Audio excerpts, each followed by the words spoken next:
هنرمند کرد احمد اودیج فرقینا دیاربکر یک و حتی نها بدهان پیشانگه وکریه و ببرهمی خواه بشتاری به صدام پیشانگه ناو دولتی بویه لسطان بوله به پیشانگه که هنری چیروکین بچوک راد خبر چوان لیتی دا معنی مزن جی نشان داده به تایبت سبو کردان. It can has been exhibition.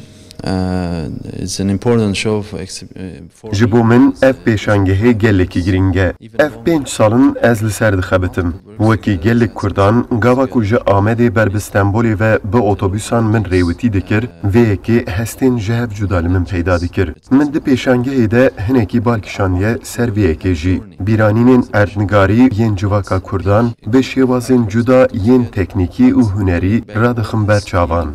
all the way through my childhood.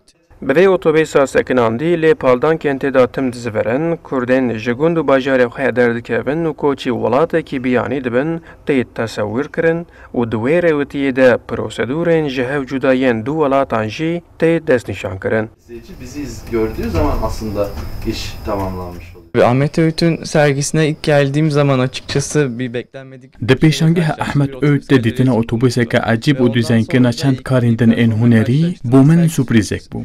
Guhertinên li ser bajarê û tesîra van guhertinan li ser mirovan baş hatiye nîşandan. Almanya'da çok büyük başarılar elde etmiş.